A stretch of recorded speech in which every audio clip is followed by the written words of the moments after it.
안녕하세요. 오늘은 존 마셜 대법관 이야기 제 2편을 하겠습니다.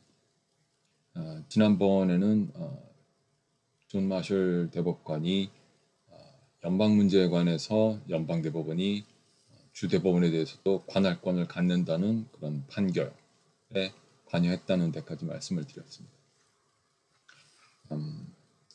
마셜이 가장 큰 공헌을 했다고 하면 그것은 연방대법원이 미국의 수프림 코트가 헌법을 해석할 권한이 있다라는 것을 주장하고 확립한 것입니다. 물론 이 주장이 그 전에 아무도 그런 주장을 하지 않던 상태에서 공백 상태에서 나온 것은 아니지만 현직 대법원장이 이러한 견해를 가지고 실제로 미국 연방 대법원의 운영 방식을 내지는 정책을 그쪽으로 끌고 가고 확립했다는 점에서 그의 공헌이 매우 크다고 할 수 있습니다.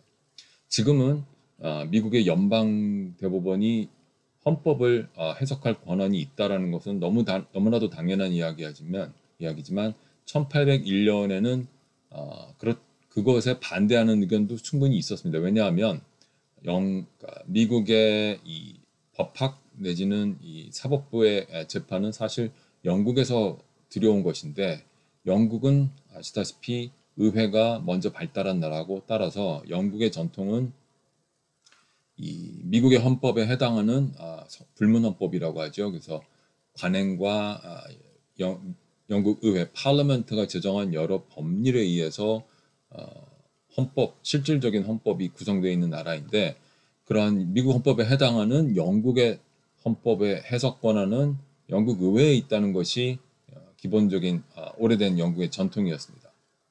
그래서 현재도 영국의 대법원은 영국 의회 파르먼트가 제정한 법률을 위헌이라고 선언하고 이것을 위헌 무효라고 만들 권한을 갖고 있지 않습니다. 대신 영국의 대법원이 가지고 있는 것은 헌법이나 유럽의 그 헌법에 해당하는 그런 조약에 대해서 의회가 제정한 법률이 불합치한다, incompatible 하다는 그런 의견을 낼 수 있고 그것은 헌법을 방금 말씀드린 그런 법률이 무효가 된다는 결정은 아니고 대신 의회가 이를 고칠 기회를 준다는 그런 의미를 갖고 있습니다.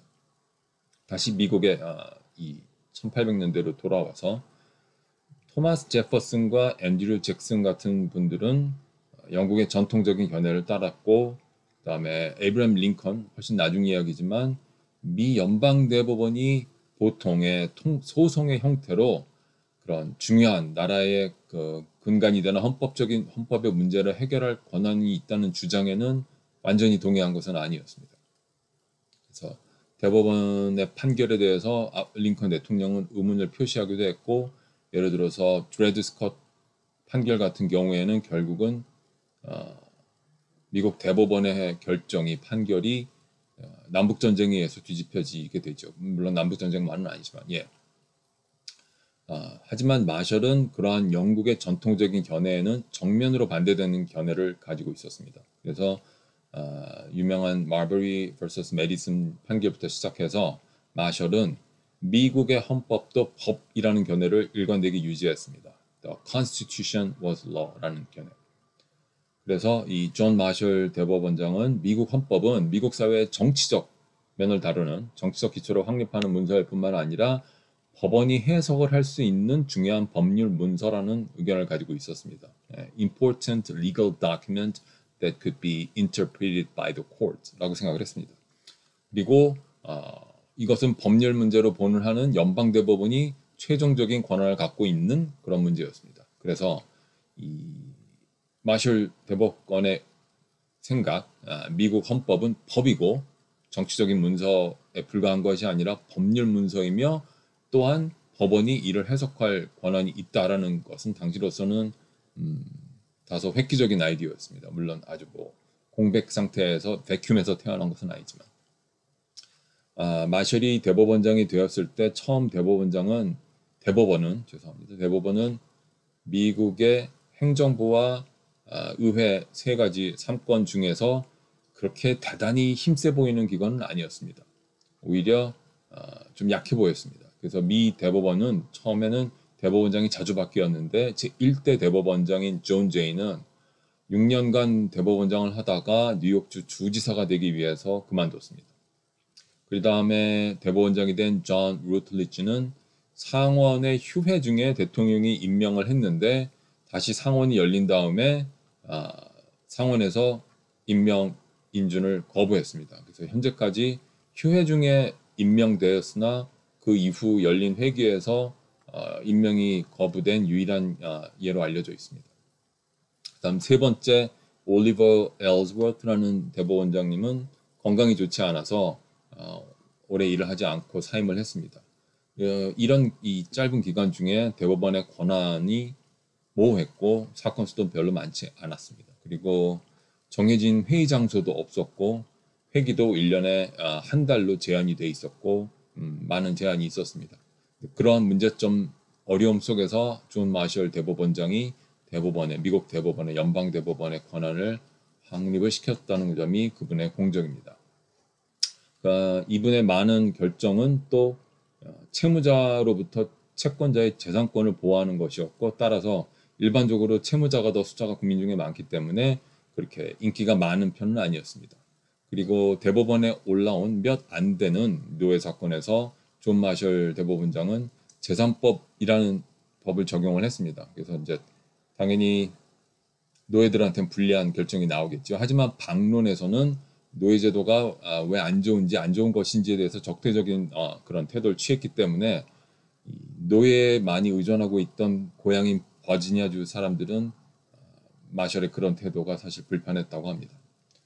그렇지만 그래서 마셜은 많은 비판을 받았지만 그래도 연방 정부의 권한은 계속 확대되었고 이제 그분은 더 확장적인 해석 방법을 취했기 때문에 그리고 상당히 오랫동안 마셜 대법원이 내린 결정은 뒤집히지 않고 있었습니다.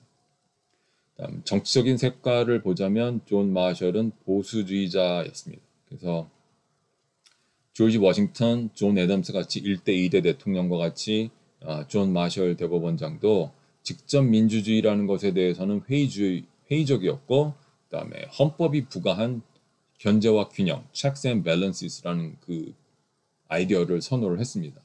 그렇지만 다시 과거로 돌아가자는 그런 복고적인 주장을 했던 사람은 아니었고 그 당시로서는 물론 이제 이것이 새로운 아이디어였죠. 대의 정치, representative government를 믿었고 언론의 자유를 수호해야 한다고 믿었고 또 그와 그 존 마셜은 정치적인 색깔로 보면 페더럴리스트 쪽이었는데 그쪽에 있는 다분히 그 귀족적인 허세를 가진 동료들이 많았는데 그런 사람들을 싫어했습니다.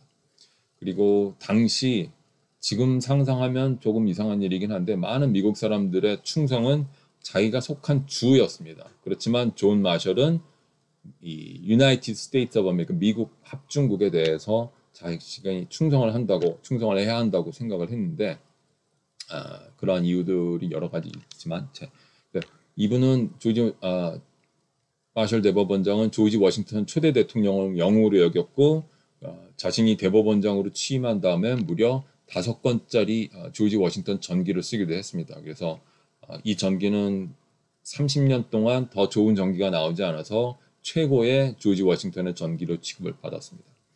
그리고 그만큼 이 조지 워싱턴을 얼마나 존경을 하고 영웅으로 여겼냐 하면 어떤 사람을 평가할 때 이 사람이 조지 워싱턴을 존경하느냐 안 하느냐가 일종의 중요한 문제였습니다. 리트머스 시험지였습니다.